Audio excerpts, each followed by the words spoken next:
Larry David is the GOAT, and I'll tell you why. I love it. The GOAT. I love it. Has hundreds of millions of dollars. Yes. Okay? I mean, untold. Untouchable amounts of money, right? Yeah. Okay. Yeah. This is between Seinfeld and obviously Curb Your Enthusiasm. Right. I'm sure other things he's fucking... Two of the greatest sitcoms in the history of the world. I'll give you that. Yeah. I'll give you that. Okay. Still funny. Still hilarious. Still can write great comedy. Yep. Great comedy oftentimes comes from inconvenience. His comedy specifically is the inconveniences that he endures. Yes. Yet he's so wealthy, he can remove all of these inconveniences. That's true. He doesn't have to go to Zanku Chicken. He doesn't have to go to this funeral, that funeral. He doesn't have to do any of these things, right? But he's so pure and so committed to the comedy that he's still putting himself in these situations where he is constantly infuriated and interrupted and annoyed with life. It is purity. He is committed. He is a true fucking comedian. You're gonna put a clip up right now. Mark is gonna put up that's absolutely hilarious. But do you understand? Like, I think this is why comedians, when they get successful, they oftentimes become less funny. It's go. You remove all the inconvenience. Because what does anybody do when they make money? Make life as convenient as possible. I'll move to the suburbs. Why? It's cheaper. It's more convenient. It's easier. Life is easy. I have a yard. I don't have to talk to people. When we were in Miami, I couldn't write a single fucking joke. There was the inconveniences were removed. Yes. We're on a fucking canal. The biggest inconvenience was the lady's dog on the other side of the canal sometimes came out. Yeah, biggest inconvenience is you're not on the water. Like, you're not on the ocean. We're not in the ocean. That is a canal, right? That is a big inconvenience, though, to be honest with you. So it's like, a city like New York breeds that because you're constantly inconvenienced. You're with fucking 8 million people. It's like you're banging in constantly. The fact that Larry David can be worth hundreds of millions of dollars, live on a massive property somewhere, like, and still create comedy, still like have these storylines. Like, of course, Eddie Murphy hasn't done a new special. He gets to just live in his beautiful home, hang out with his beautiful family. What does he even want to joke about? Impregnate as many women as wants. He have all the kids in the world. He's too rich. Come on. He's too rich. What are we expecting here? It's true. It's true. I'm just saying, you got to give credit. Run this clip right here, please. All right, this is him introducing Ariana Grande on SNL. I'm so excited. Ladies and gentlemen, Ariana. Play it one more time. Ladies and gentlemen, Ariana. He doesn't even. He couldn't pronounce it right. He could have just said, "I'm committed to this. I'm gonna say the name properly." It's also. It's not that hard a fucking name. Yeah, Grande. He's just 80, dog. Starbucks. Or like coffee, and you've said Grande. Ariana is not crazy. Yeah. It's not like a super ethnic name. I mean, he's just so old. It's all new to him. Ariana is such a new name to him. This right here, as if he like fucked up a first pitch. Yeah. It's a name, right? Like as if he was going into it going, man, I'm really gonna mess up one of the easiest names to pronounce ever. And then it happened. The funniest thing is this is his only shot. It's not like he was doing a 20-minute monologue and then had to get the name. It's like, all right, you got 5 seconds, point camera, Ariana Grande. There's a fucking teleprompter. You got it, buddy. Here we go. Right there. And now Ariana Grande has to come out knowing that's what happened. Ladies and gentlemen, Ariana. No, the reaction seemed too genuine. It was genuine? It seemed too, he was just like, come on. He's also so rich and famous and successful that this is he hilarious can laugh at to these him. things. Yeah. Anybody else would be a fucking puddle. I messed my moment I know. up. Oh my God, Ariana Grande. He doesn't give a fuck if Ariana Grande is mad at him. Yeah. I'm rich. I don't care. He's so lucky that his whole brand is like the guy that does dumb shit. You know what I mean? So like, anytime he does something, I flubbed a line, I introduce someone wrong, they go, oh, it's Larry. Dude, that's him. brilliant. It's like, brand yourself around a version of you that you can maintain. Brand yourself as the cool guy. Like, fuck. You What gotta hold on to that forever. This is what Akaash has had to endure his whole life. I know. He's so perfect. Everyone looks at him and they're like, this guy is the my fucking struggle. epitome of cool. Like, This is my struggle. This is why I had to move out of the house where people don't think I'm shit. You know what I mean? But like Travis Scott puts on a fucking Batman uniform, they're like, what a loser. And he's like, I just want to wear my I Batman. just thought you guys would think it's cool. I want to wear my Batman costume. I didn't want to so be the true. cool The guy. pressure of being the cool guy. It's like, maybe that's why Tom Cruise is in fucking Scientology. It's he's living up to being the superhero. Yeah. The guy who gets the girl, who says the witty line, who saves the fucking day in every single movie. And then in real life, he's 5'6". Right? Like every person. What a short bitch. 5'6". What a little fucking midget, this guy. What a shrimp. At least you know that you shouldn't join Scientology. If you're like, okay, they couldn't fix that. 5'6"? Yeah, you Be a did it. respectable height, like 5'7". You did it. Oh, that's right. You're 5'7". Yeah. Ah, yeah, dude, you're so tall. Yeah, geez. All right, guys, we need to take a break from this exclusive Patreon clip because I gotta tell y'all about Incognito, okay? Thousands of companies are collecting, aggregating, and trading your personal data without you knowing anything about it. You have the right to request data brokers to delete what information they have about you and protect your privacy. The bad news is it would take you years to do it manually, but Incognito can do the messy work for you automatically. Incognito helps you protect your privacy and take your personal data off the market by reaching out to data brokers on your behalf and requesting your personal data removal and dealing with their objections. I'm telling you, companies often have your full name, email, home address. They know your shopping habits. They got your social security number. There are things that you do not want out there for your safety and just for your personal privacy. That's yours. It should stay yours. I'm telling you, your information is out there and you don't even know it. Let's say you subscribe to a free newsletter. Shortly after, you're probably getting inundated with a lot of spam. That's because they sold your shit. They sold your shit to some other companies so they could spam your damn email. I mean, someone you don't know found out your home address, phone number, and personal information. Where the hell do you think they found it out? It's available to them if they know where to look for it, and you can wipe that off the internet. So what we're gonna do right now is the first 100 people to use the code Schulz at the link below are going to get 20% off of Incognito. Protect your privacy today. Go to incognito.com/Schulz and use the code Schulz to take your personal data off the market. Now let's get back to this exclusive Patreon clip. You can watch the full episode and join the asshole army at patreon.com/Flagrant. Dude, I don't know. I wonder if every person that you met expected you to be a fucking superhero. Because there was a time in America where like they didn't know actors were short. Yeah. It's kind of like your generation is It's the like first. a myth. Yeah, you found out and you're like, wait, really? Yes. The guy from Mission Impossible is short? Yes. Even that was a big thing. They were talking about Is the that offer. Tom Cruise? There's no way. Everybody's seeing you and going like, oh my God, he's so short. They're whispering because they can't fucking believe it because you're propped up on an Apple box the entire time you're shooting. Yeah. So you're a letdown. Off rip. And you don't even look short. Again, talking about The Offer, this is a real thing. They didn't want to cast Pacino because he was Started too short. watching that. Fire. So much fun. It's so great. It's so fun. I interrupted you. Say what you're saying. Yeah. They keep making a big deal about how short Pacino is. He's so little. If you watch that and you don't know that, you don't know he's short, you can't tell. Yep. Just the way they frame everything. Tall people, it's like, it's weird. Yeah. But anyway, talk about the show. Now, it is what Ocean's 11 is for me. Yeah. It's a quirky group of misfits that are coming together to solve an unsolvable problem. Yes. And what's even better about this is that it's real. Yeah. It's not like the most amazing thing I've ever seen. It is the most fun. Yes, it's not Breaking Bad. Yes. Ocean's 11 is a great comparison. It's Ocean's 11 for TV. Yeah. It's just fun. But it's based on a real story. So you're looking, so every scene is heightened because you're like, oh my God, this really happened. He was with a mobster. Yeah. And he put together the script and there's no fucking papers in the middle. Like 100%. It's all capers. Yeah. Trying to pull off everything and like pissing people off. It's just constantly pulling it all together. And problem solving. It was like what made Entourage really great, to be honest. Remember when like Entourage was just like problem solving? There's a massive problem. The group has to come together and use their unique talents in order to solve it. 100%. And you were like big on it. So I was like, okay, I got to give this thing a shot. And I found myself like, I know the outcome. Yeah. The whole thing is like, are they going to make The Godfather? Yeah. And it's like, yeah.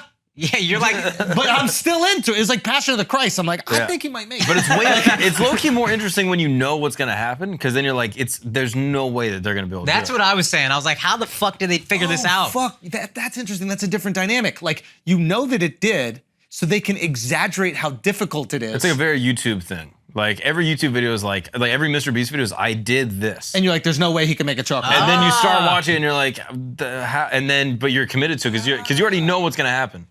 I spent 100 days underground. And you're like, what? It's not like I tried to spend 100 He's days. starving in day 12. You're like, how the fuck you go the other 88 days? Yeah, exactly. Yeah, every episode ends with like, how the fuck did you get out of this? Yeah. And then you watch the next episode, they got out, and then another thing pops up. Yeah, dude. It also reminded me just like go watch it so we can all talk about it, like actually break down episodes. Like everybody who's listening, do that. But please, it's a reminder that this is again widely considered the greatest movie of all time. And it reminds the Godfathers, and it reminds you these great things often seem like a bunch of shit you have to overcome to get there. Yeah. You know what I mean? Even your special, I'm sure there was, I've seen there was hundreds of moments where they were like, this whole thing's gonna fall apart. Yep. Everything, all the money, we're fucked. Yep. And then you just overcome these things, and more often than not, it ends up working out. And sometimes the greatest things come from that mayhem. Oh, for sure. And that's a comforting thing. Whenever I'm like, I always feel like whenever there's a show that is important, but shit is going crazy the whole time beforehand, I weirdly feel a sense of calm because I'm like, yo, if I look back in my life, so many times everything just comes together when it needs to. When I crashed my car on the way to the special watch party, I'm not even crashing. All jokes aside, I didn't actually crash it, which is more backed embarrassing. Into a thing that you shouldn't have backed already into. there. Yeah, but all jokes aside, you'd be like, I didn't even back in. I could see it. Yeah, okay. I sighted it. Yeah. Like I saw it. Because a crash sounds like you're a victim in a way. You know what I mean? Whereas this is just pure negligence and stupidity. I'm a victim of my own negligence. Yeah. Oh, okay. Dude. Yeah. Oh, it's so embarrassing. I can't even hit up the insurance company because they're gonna be like, what's happened? I'm gonna be like, I was driving. And I'm not good at that. Just blame your girl. Yes. Yeah. That's the great part about having a wife. That's great. Dude, that's a good idea. This happened to me. Talking about that. Wait, what were you Your car's destroyed. Oh, yeah. Oh, shit. That was crazy. Did you blame your wife? Yeah. What happened? Dude, it's fucking, I don't know. I literally in the middle of the night. Baby wasn't coming out. She's like, let me try something else. Yeah, exactly. Just lined the pregnant Jews up and just fucking. They called her go to birth. She's like, I can't make it. She delivers babies in an untraditional way. Yes. Come on. Which is actually the most traditional way if you think about it. What is that? Driving a car into them? I missed that part. That's how she messed up the bumper. Oh, that's a traditional abortion, buddy. Come on. Whoa, dude. Let's think about it. We're past that discussion. That was last week's Fake Care About. Oh, my bad. Yeah, America's moved on. What are we on now? We're on the bumpers. Bumpers are a big deal. My car got fucked up, and the only way that I could get the money back is if I get the video footage, but I can't get the video footage unless a police officer goes to the building. So literally, I was Googling police officer outfits to rent from Abracadabra. I swear to God, I was this close from dressing as a cop and being like, hello, I'm a cop. And I need the footage from my car, or their car that got hit.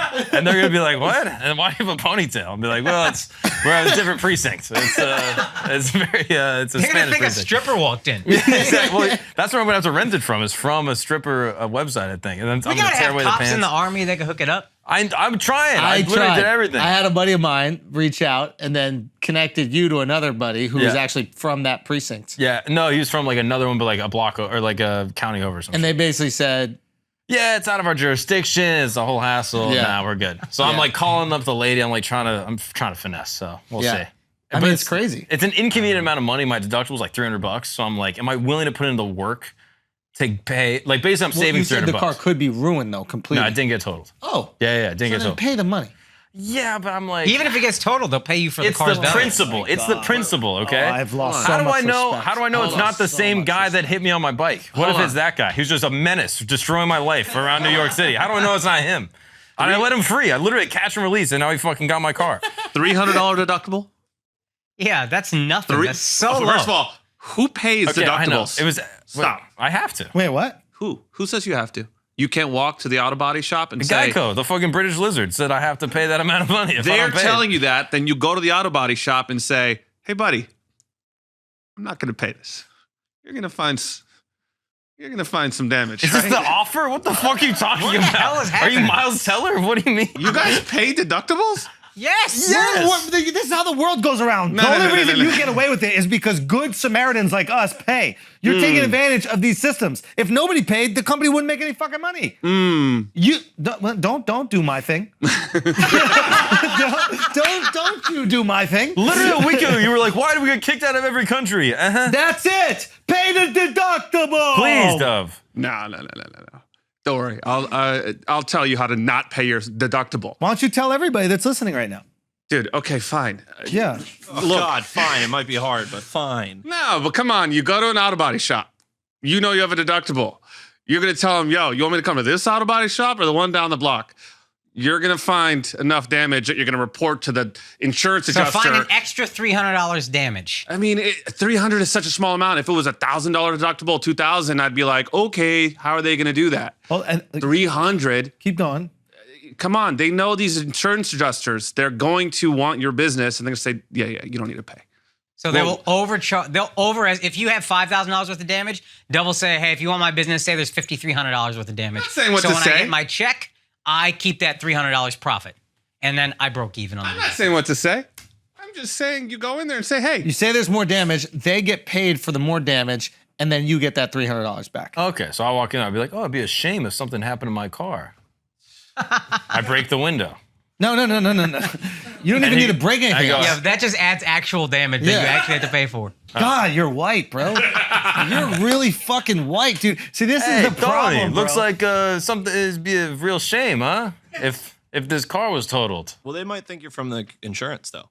Like, oh yeah, he kind of seems like he's Incognito. Well, no, I was thinking like I'm not gonna have the cop uniform on then. I think you just look like insurance adjusters don't wear cop uniforms. Oh no, they don't. What's your logic here, dude? I don't know. I'm trying to get my car fixed. Okay, All right, how and about so far this? no You're one's gonna go to the helping auto body shop and tell me to give them a shout out. There's a great one down the block. I'll tell you. That is my thing. I shout out small businesses. Tony's Automotive in Brooklyn. Check them out. Hey, that's where I took his Tesla. Good guys over at Tony's. Great Okay, guys, yeah, great we love shop. Tony's. Yeah. Fuck that place, dude. What's wrong with that? Yeah, sorry they don't work on your computer car. Okay, they work on real American muscle. I paid them cash for the damage that Mark did to my Tesla. No, I had a fucking all-American. Oh, Nissan. Yeah, a Nissan.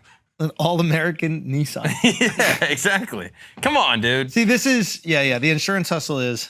It's not a hustle. I had my parents' studio got robbed once when we were kids. My dad's like Mark. He's just the honest, super guy. What did they steal from a dance studio? Yeah, they stole the bunch of gangsters running out the ballet bar. Like, come on, guys. Exactly. No, they stole all the audio equipment. Oh, okay. So there was, like speakers and whatever, CD players and all that kind of shit.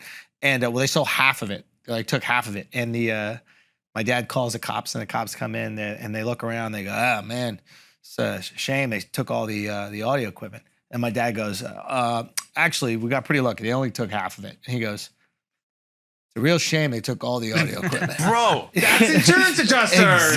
Exactly. This is the cops. This is the cops basically going, "Buddy, you're too stupid to know how to play the system. You need that I'm cop." gonna help this happens to me literally all the time, where people are like, "Oh, you're like a nice dumb guy, so like we're gonna hook you up." So literally, Alicia, okay, as like a gift to me, she like got me a ring. I was like, "Dude, I want to get like a fucking sick pinky ring." She's like, "All right, cool, I got it for you." She literally gives it to me.